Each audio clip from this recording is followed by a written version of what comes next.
The Founding of Jamestown. The river moved at a slow, steady pace, as if it knew people would come to lean on its banks and learn its moods. In the spring of 1607, 3 small ships, the Susan Constant, the Godspeed, and the Discovery, sailed carefully up the James River. The water widened and narrowed like a calm breath. The forest along the shore rose thick and deep, with tall trees that stood like quiet watchers. Birds traced easy circles above the branches. Everything felt new and old at the same time.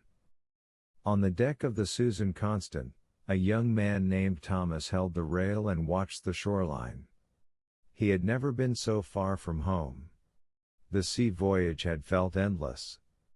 He had slept on rough boards, eaten salted meat, and stared for hours at a horizon that refused to change. Now the smell of wet earth replaced the smell of salt, and he felt hope rise in him like morning light. He did not know what the land would require. He only knew that he was here and that he would try. The men on the ship spoke in low voices. They were hopeful, but they were also tired. Some wore armor that felt too heavy in the damp heat. Some wore hats that shaded their eyes from the bright sun. A few had brought tools from home, hammers, saws, and iron nails that they counted like gold. The leaders talked about a fort. They talked about protection, food, and trade. They talked about a place where they could build a life and send good news back across the ocean. They chose a small island near the northern shore of the river. The water around it formed a kind of moat, which they believed would keep them safe. The island had space for a fort and room to store supplies. It had trees for building and a gentle slope down to the river, where a dock could rest. They decided to begin right away. The ships anchored, and small boats carried men and crates to the shore. The first steps felt soft and unsteady, as if the land itself was exhaling under their weight. They named the place Jamestown, for their king. They set to work marking out the lines of a triangular fort. Each corner would hold a bulwark, and the wooden walls would rise from sharpened logs placed close together. The air filled with the sound of axes tapping steady rhythms. Chips of wood fell like pale rain. The men worked in slow motions, mindful of the heat and of the unfamiliar insects that hummed around them. Thomas helped carry the logs. He learned to lift with his legs and to rest when his breath grew short. When he paused, he listened to the forest. He could hear the wind moving through the leaves and the deep call of a bird he could not name. He heard the river slap quietly at the shore. He also heard voices from the trees, voices not from his group. He could not see the people yet, but he knew they were there, watching. Before long, members of the Powhatan Confederacy approached from the edge of the woods. They moved with calm steps and clear eyes, dressed for the warm air and the river. They had lived along this water for generations. They knew the fish patterns, the turning of the seasons, and the quiet places where useful plants grew. The settlers and the Powhatan people looked at one another across a short distance that felt wide. At first, the exchanges were brief and careful. A gesture toward the water. A show of open hands. Gifts were traded, copper beads and small tools from the settlers, food and knowledge from the Powhatan. An interpreter tried to find common sounds, to turn a point and a smile into words that meant the same thing to both sides. Sometimes the meaning landed. Sometimes it drifted away like a leaf on the current. But the tone was mostly patient, like the river itself. The fort grew day by day. Posts rose into a wall, and a simple gate took shape. Inside the walls, the settlers built small houses with thatched roofs. They raised a storehouse for food and tools. They set up a place for cooking and a place for meetings. They kept a watch near the river to see who approached by water. They took turns standing guard at night. The nights were not quiet at first, because everything was unfamiliar. Frogs sang loudly. Insects clicked in the grass. Owls called from the dark trees and made some men shiver even when the air was warm. Food became the daily worry. The settlers had brought barrels of meal and salted meat, but supplies were limited. They tried to fish in the river. Sometimes the catch was good, and the line pulled hard. Sometimes the fish ignored them. They tried to hunt, but the forest was dense, and many of them did not know the quiet ways a hunter must learn. The Powhatan taught them to look for signs, broken reeds near the water, small tracks in soft mud, the still shadows of deer at dawn. These lessons did not arrive in a single day. They arrived slowly, the way daylight fills a room. Summer heat gathered around the fort like a thick cloth. Water had to be drawn carefully, because some places near the shore were brackish and not safe to drink. Men took turns carrying buckets from the places where the water was fresh. They learned to cover the buckets to keep insects out. They learned to boil what they were unsure about. Sickness still found them. Colds turned to fevers. Cuts took a long time to heal in the damp air. The surgeon did what he could, but he could not do everything. On many evenings, Thomas sat by a small fire and wrote brief notes in a simple journal. He wrote about the weather, the tasks, and the people he met. He wrote about a Powhatan hunter who showed him how to move slowly through underbrush without snapping twigs. He wrote about a woman from a nearby village who traded corn and taught them how to store it against dampness. He wrote about the river at night, how it seemed to hold stars in its surface when the sky was clear. These notes helped him remember the days in a place where time could blur. Leadership shifted as the needs of the settlement changed. Captain John Smith, known for his energy and direct talk, pushed the men to keep working. He believed that everyone should contribute, whether they came for adventure, profit, or a new start. His rule was simple: if you did not work, you did not eat. It was not a harsh punishment in his mind. It was a way to keep the community alive. Some resented him. Many understood. The settlers built a small church inside the fort, made from wood like everything else. They gathered there on Sundays and on days when spirits felt low. The minister spoke softly. He reminded them that faith requires patience, especially in places where the future is still a foggy shore. The church was also a place of stillness, where the noise of labor and worry fell away for a time, replaced by the murmur of prayer and the rustle of clothing in the warm air. As the summer turned, trade with the Powhatan people became more detailed. The settlers learned the best times to ask for corn and the seasons when fish ran thick. They learned that respect opened doors and that impatience closed them. They learned that promises must be kept or trust would break like a thin branch. The Powhatan leaders watched carefully. They wanted to help when help made sense, and they wanted to protect their own people and land. The line between those goals shifted with each new situation, which meant the settlers had to listen closely and move with care. Storms visited the river. The fort bent but did not break. The walls shed rain like a thatch roof on a small cottage. Lightning flashed beyond the trees, and thunder rolled down the river, taking its time. After each storm, the settlers walked the perimeter, counting damaged posts and fallen branches. They repaired what needed fixing and took quiet care of anyone who had been hurt. Then came the hard winter that would be remembered as the starving time. Supplies had run low, and trade with the Powhatan became tense and uncertain. The cold settled into the ground and into the men's bones. The river edge froze in thin sheets that cracked under footsteps. Food became difficult to find. The men tried to stretch what they had. They tried to hunt. They tried to fish. They tried everything they knew, and still it was not enough. Thomas grew thinner. He moved more slowly. He wrapped his blanket tighter at night.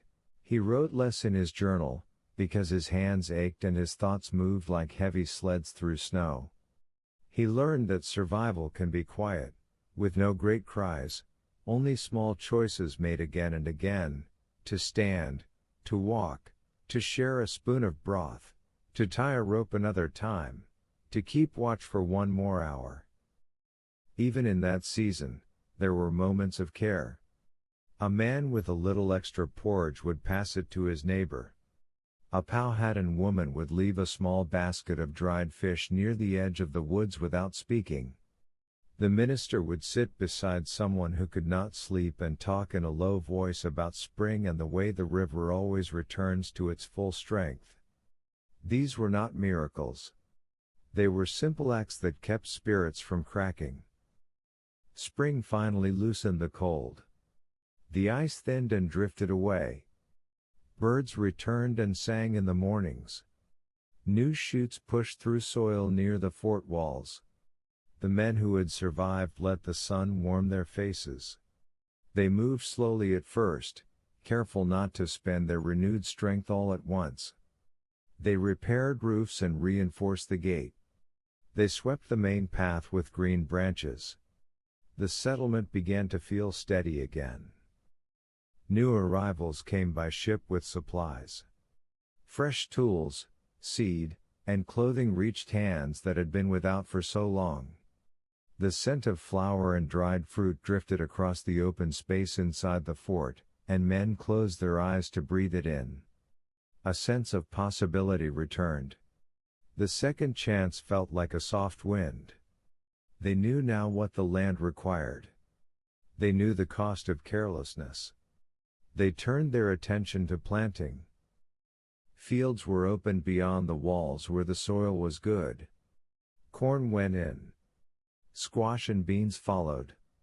The Powhatan showed the settlers how the three could grow together, each supporting the others. This was new knowledge to the English farmers, and it felt like a gift. The rows were neat but not rigid.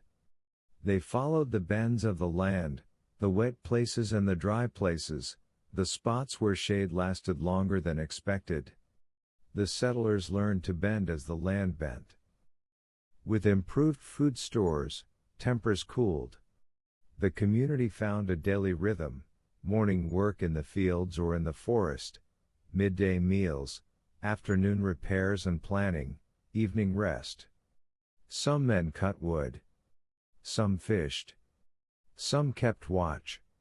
A few specialized: the blacksmith, the carpenter, the cooper who made barrels that did not leak.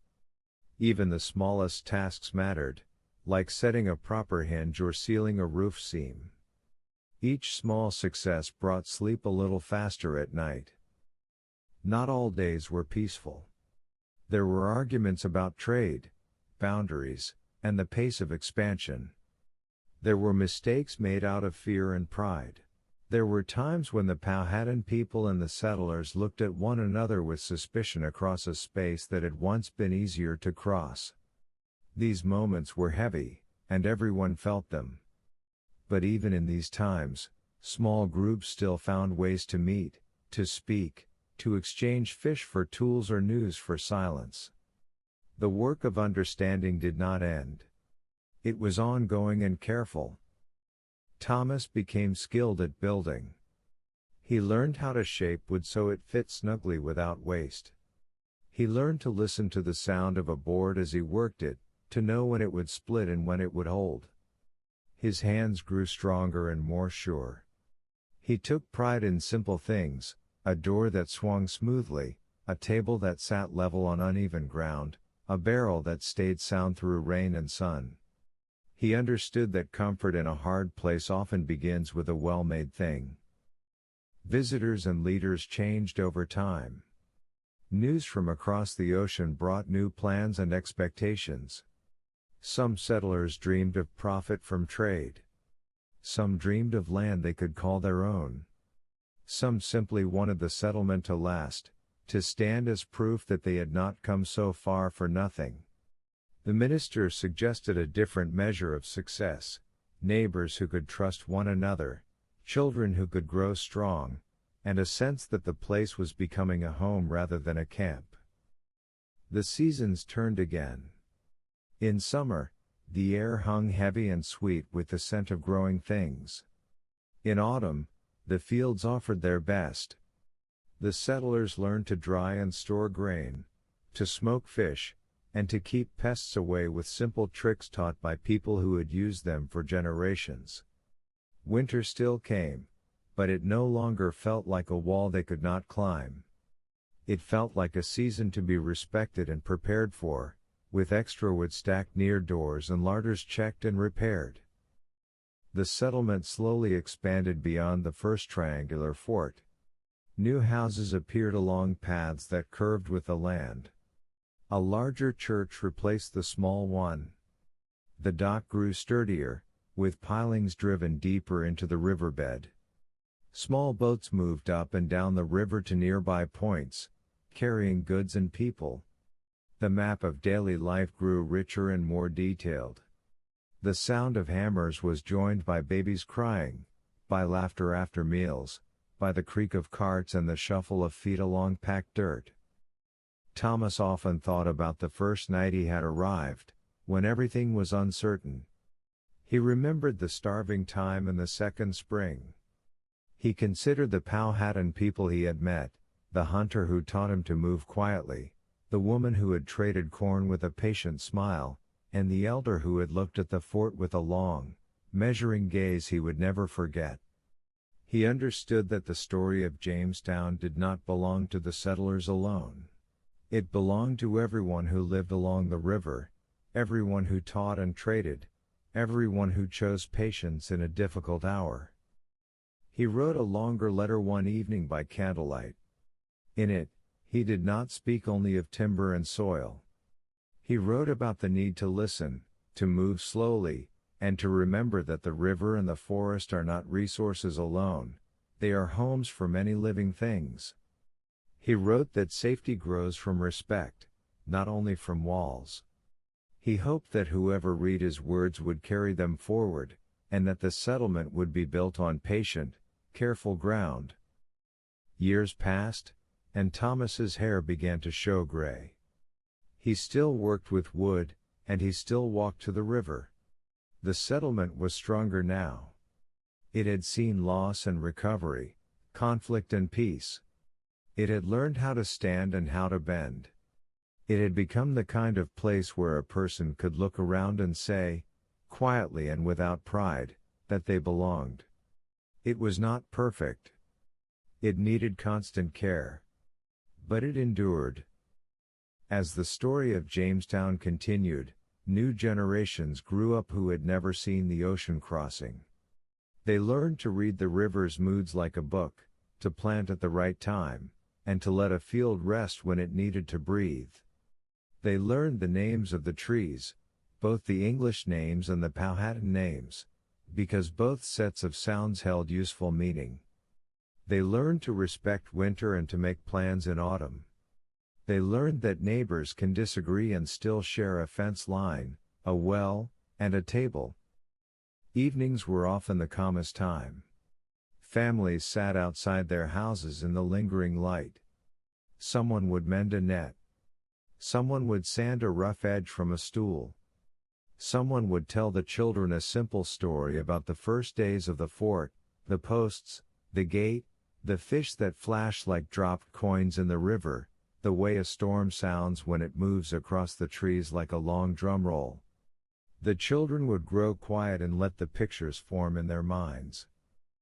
Toward the end of one summer, Thomas helped build a new warehouse near the dock. He and the crew matched the grain of the beams so the structure would shift evenly with the changing weather. They checked each joint twice. They left room for air to move and for heat to escape. When they were done, the building looked simple from the outside, but it carried the wisdom of many seasons. Thomas liked that. He believed good work was often quiet work. On the day the warehouse opened, the community gathered. There was no grand speech. The minister offered a short blessing. The blacksmith leaned on a post and nodded. The cooper ran a hand along a barrel and smiled at its smooth curve. Thomas stood with his hands behind his back and felt a light pressure in his chest, like an extra breath that needed to be let out. He thought of the first thin walls of the fort, of the first winter, and of the long path between then and now. As night approached, lanterns glowed along the dock. The river reflected the little lights, turning them into thin lines that moved with the water. The air was soft and carried the smell of pine and smoke. Somewhere an owl called, and somewhere a dog barked once, then settled. People said good night and walked home along familiar paths. Doors closed quietly. The settlement leaned into the dark the way a ship leans into a steady wind, not forced, just guided. Before he slept, Thomas wrote one more entry. He wrote that Jamestown began as a hope on a map and became a place because people worked together and learned from the land and from their neighbors. He wrote that the most important tools were not axes and hammers but patience and listening. He wrote that the river had been a teacher, showing them how to move steadily, to accept change, and to keep going even when the way was not clear. He set down the quill and listened. The night carried 1,000 small sounds, a board settling, a mouse in the straw, the river speaking in its low voice. He remembered the faces of the men and women who had helped the settlement survive and grow. Some were gone. Some slept nearby. All had added their part. He felt a steady comfort. He knew that tomorrow would bring more work, and that this was not a burden but a blessing, the proof that the place still lived. And so, Jamestown endured. It stood beside the river, among forests that sighed in the wind. It was a beginning, not a finish. It was a quiet chapter that opened the door to many other stories, some bright, some difficult, all real. When you think of it now, you can imagine the soft thud of an axe into a log, the gentle splash of a fish at dusk, the rustle of corn leaves in a summer breeze, and the low murmur of voices sharing plans at twilight. It is easy to see why people paused here, listened, and chose to stay. As you let your eyes grow heavy, picture the triangular fort outlined against a slow-setting sun. Picture the dock, simple and strong, reaching into the calm river. Picture the first houses with smoke rising in thin gray lines. Picture the path worn smooth by feet moving to draw water, to share a meal, to help a neighbor. Picture, too, the forest that watched, the people who lived there long before, and the exchange of gifts and knowledge that made survival possible. Let the scene become quiet. Let it be steady. Now the river goes on speaking, as it always has. It tells the same lesson it told to the first settlers: move with care, pay attention, and give thanks for small steps forward. That is how a settlement becomes a town and how a new life becomes a real life. Breathe slowly, as the river flows. Rest, the way the earth rests after harvest. Jamestown is the quiet beginning of a long story, and for tonight, that beginning is enough.